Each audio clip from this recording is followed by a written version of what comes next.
বলক আজি চিকেন ম'ম' আৰু চিকেন কাৰী বনাওঁ। ম'মৰ চেপখিনি দিয়া হ'ল, যিহেতু ভেজ চিকেন, এইখিনি ভেজ চিকেনৰ ম'ম' হয় আৰু এইখিনি লোকেল চিকেনৰ ম'ম' হয়। আৰু লগতে বনাম মই লোকেল চিকেনৰ কাৰী, সেইটো কাৰণে ভাবিছোঁ মই মছলাখিনি গ্ৰাইণ্ড কৰি লওঁ। তো তাত কি দিছোঁ মছলাত মই আপোনালোকক দেখাই আছোঁ। ধনিয়া, বিলাহী, আদা, নহৰু আৰু গোটা গৰম মছলা। তো এইখিনি ভালকৈ মই গ্ৰাইণ্ড কৰি লওঁ। ম'ম'খিনি হৈ গ'ল। এতিয়া ভেজ ম'ম'ৰ কাৰণে আমি ইয়াত ভালছে সজাই মেলি লৈছোঁ।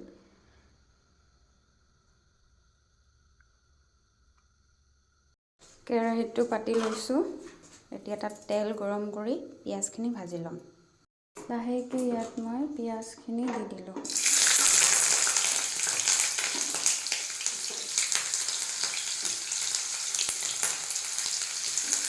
আৰু ইয়াত ৰঙা হোৱালৈ মই ভাজি থাকিম পিঁয়াজখিনি। মই গ্ৰাইণ্ড কৰি থোৱা মছলাখিনি দি দিম।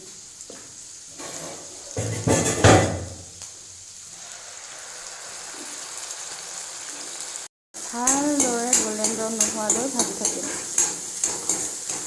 আৰু এইফালে ম'মৰ কাৰণে চুপ তৈয়াৰ হৈ গ'ল।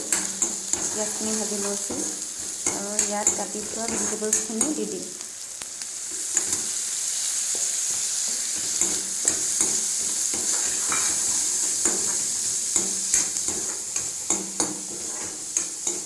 ইয়াতে পৰিমাণ অনুসাৰে নিমখ দিলোঁ।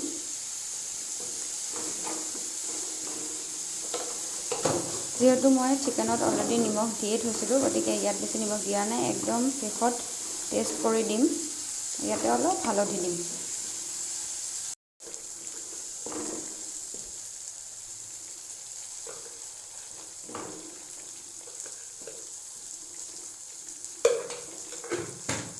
আৰু এইফালে চুপখিনি ভালছে বইল হ'বলৈ দিম। আৰু এইফালে মই মছলাটো ভাজি আছোঁ ধুনীয়াকৈ। তাৰ তেলটো যেতিয়ালৈকে ওলাই নাহে তাক তেতিয়ালৈ ভাজি থাকিব লাগিব। অলপ ব্লেক পেপাৰ দিম।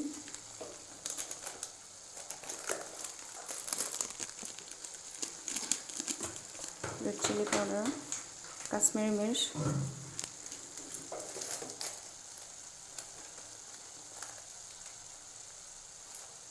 আৰু ইয়াত দিছোঁ চিকেন মছলা। আৰু আপোনালোকে দিব ইয়াত গৰম মছলা। যিহেতু মই গোটা গৰম মছলা দিছোঁ, গতিকে পেকেট গৰম মছলাটো ইমান দিয়া নাই, অলপ দিছোঁ। লাহেকৈ ঢাকি দিব অকণমান দিনৰ কাৰণে। আৰু এইফালে যিহেতু মোৰ ওচৰত পিঠাগুড়ি নাই, গতিকে ময়দাটোকে ভালকৈ গুলি আছোঁ চুপত ব্যৱহাৰ কৰিবলৈ।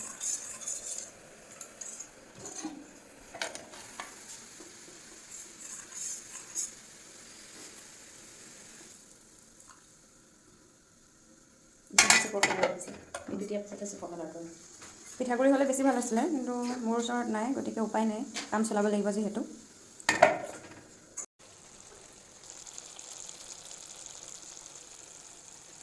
চুপ তৈয়াৰ হৈ গ'ল আৰু এইফালে ভেজ ম'ম' হৈ গ'ল। অলৰেডি চিকেন ম'ম'খিনি হ'লেই।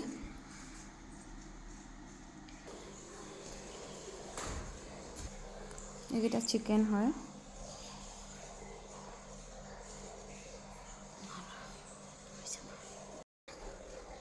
ডান, এতিয়া খোৱা যাব আৰু দেই। ভালকৈ উতলি পেলাই পানী শুকালে মোৰ চিকেন ৰেডি হৈ যাব। এতিয়া চাউলটো বহাই দিওঁ। চিকেন ৰেডি হৈ গ'ল আৰু এইফালে ভাতৰ চিটি মাৰিব এতিয়া। তো আমি এতিয়া খাই দিব পাৰিম আৰু। কালাৰটো দেখি কেনেকুৱা লাগিছে কওকচোন, ভাল লাগিছেনে? বঢ়িয়া।